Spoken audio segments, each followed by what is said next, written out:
Senator Angus King serves on the Armed Services Committee and joins me now from Capitol Hill. Senator, thanks very much for joining us today. Well, as you know from our own Jim McLeshevsky's exclusive interviews with Martin Dempsey, the Joint Chiefs Chairman, and what now the President has said to Karzai, we're not going to wait for anything further from him. We've given up on him. So what happens if we end up withdrawing all troops from Afghanistan?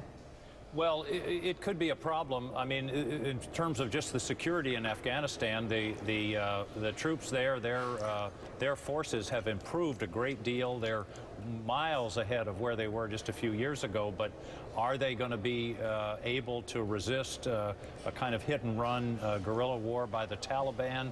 And the other issue is counterterrorism and what's going to be our basis there.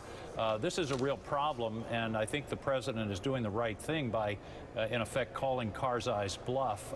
He left the door open, though. There's a presidential election coming up in a couple of months, and the new president might be ready to sign this thing. The irony is they had this, the Loya Jirga last fall, which is a kind of convention of the leadership of the whole country, and they said yes to the deal. And now Karzai, I don't think anybody knows what game he's playing. I don't know about you, but I would have liked to have listened in on that phone call yesterday between the President and Karzai, but I understand the President laid it on the line.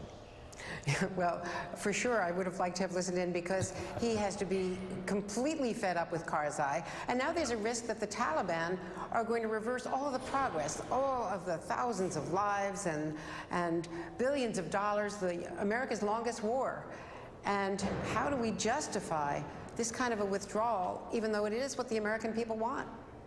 Well, that's the hard part, and I think in the end there will be some kind of agreement, because I think whoever the new leadership is, and there's no way to predict, I think they've got a dozen or so candidates, but I think there's a consensus among the leadership, except for Karzai, that some kind of an agreement to at least maintain the training forces and some presence that continues and allows us to assist them with counterterrorism and also just basic security. I think they're going to realize it's in their own interest. I don't know what game Karzai is playing, whether he's looking for some additional incentives or what it is, or maybe he just wants to disassociate himself. But assuming there's a true transfer of power, I don't think the door is closed, but it's a pretty critical moment for sure.